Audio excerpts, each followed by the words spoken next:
Hello friends, welcome to my channel green house. और आज का हमारा पौधा है मोगरा का पौधा।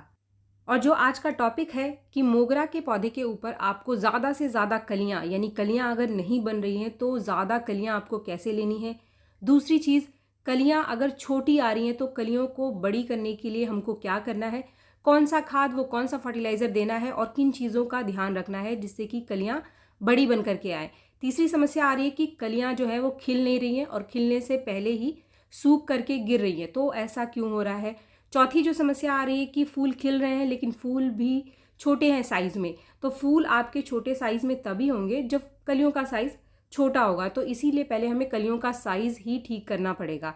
तो कलियों का साइज़ आपको ठीक कैसे करना है, कौन सा फर्टिलाइज़र देना है, ये सारी जानकारी आज के इस वीडियो में मैं आपको देने वाली हूँ। फ्रेंड्स, इसके साथ ही कुछ लोगों के कमेंट्स मेरे पास आ रहे हैं कि उनका जो मोगरा का पौधा है वो सूख रहा है, मोगरा के पौधे के सारे पत्ते झड़ गए हैं, तो ऐसा क्यों हुआ आपके पौधे के साथ। इसके बारे में भी मैं आपको इस वीडियो में बताऊंगी और इसको आपको ठीक कैसे करना है वो भी इसी वीडियो में मैं आपको बताने वाली हूँ।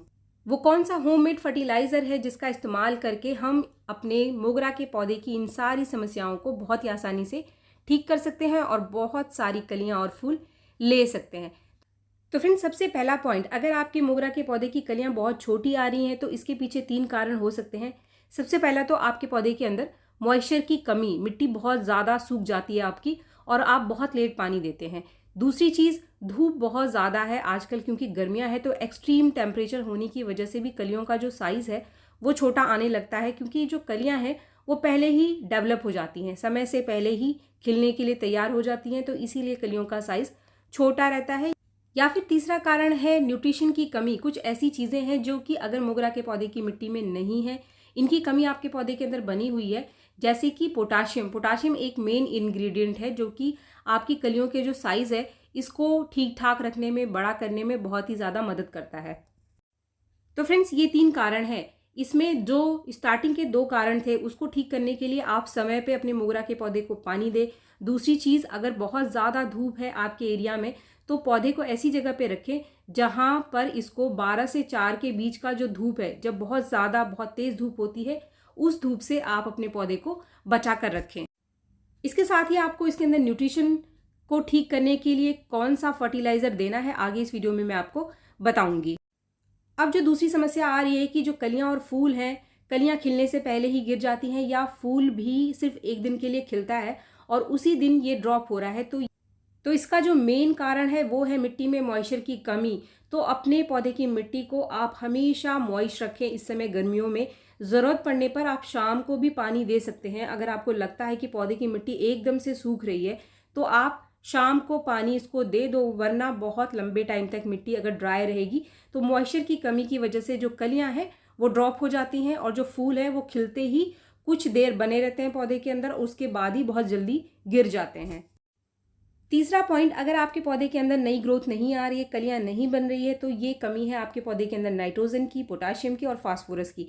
तो बराबर आपको अपने मोगरा के पौधे को कम से कम 15 दिन में एक बार कोई ना कोई खाद ज़रूर देना है, तभी ये लगातार ग्रोथ निकालेगा, लगातार कलियां बनाएगा। अब जो चौथा पॉइंट है कि लोगों के पौधे में समस्या आ रही है कि उनके पौधे की जो पत्तियां हैं वो सारी की सारी सूख करके झड़ गई हैं, या आपका पूरा का पूरा पौधा सूख रहा है, तो ऐसा क्यों हो रहा है।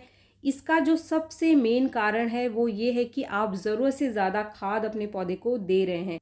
बहुत ज़्यादा खाद देने से भी आपके पौधे के अंदर इसकी जो जड़ें हैं वो जल जाती हैं बहुत ज़्यादा टेम्परेचर होने की वजह से, तो पत्ते पौधे के गिरने शुरू हो जाते हैं। इसके साथ ही कभी कभी आपके पौधे की जो मिट्टी है उसका ड्रेनेज अच्छा नहीं है, यानी जो भी खाद आप दे रहे हो या फिर आप पानी दे रहे हो तो वो लंबे टाइम तक आपके पौधे की मिट्टी में रुक रहा है, जिससे कि फंगस बन जाता है और फंगस बनने की वजह से जड़ें गलने लग जाती हैं और पत्ते आपके पौधे के गिरने लग जाते हैं। ये कंडीशन किसी भी पौधे के साथ हो सकती है, ज़रूरी नहीं है कि मोगरा के साथ ही ये समस्या आ रही हो। अगर आपके किसी भी पौधे में ये समस्या आ रही है कि अचानक से पत्ते गिरने लगे हैं, तो सभी पौधों में लगभग सेम ही कंडीशन बनती है, जड़ें खराब होती है, तभी हमारा पौधा सूखता है। तो फ्रेंड्स, अगर आपके मोगरा के पौधे में ये समस्या आ रही है तो उसको बचाना कैसे है। सबसे पहले तो आप इस पौधे को छाया वाली जगह पे रख दें, धूप से हटा दें। ऐसे पौधे में किसी भी तरीके का कोई भी फर्टिलाइजर देना आपको बंद करना पड़ेगा तब तक जब तक कि पौधा नए पत्ते, नई ग्रोथ निकालना स्टार्ट ना कर दे। तीसरी चीज़, अगर आपके पौधे की मिट्टी में लगता है कि पानी रुक रहा है तो आप इसकी ड्रेनेज को ज़रूर से ठीक कर लें। इसके लिए ज़रूरत पड़ने पर आप पौधे को फिर से बाहर निकाल करके दोबारा से इसकी रिपोर्टिंग कर सकते हैं और जो पॉट है वो बड़े छेद वाले पॉट में आप पौधे को लगाएं। इसके साथ ही गर्मियों में कोई भी 2 फर्टिलाइज़र देने के बीच कम से कम आप 10 से 15 दिन का गैप ज़रूर रखें। अगर आपका पौधा बहुत हेल्दी है, अच्छा रिस्पॉन्स दे रहा है, तो आप 10 दिन का गैप रख सकते हैं। वीकली भी आप दे सकते हैं, लेकिन आप पौधे के ऊपर नज़र बना करके रखें।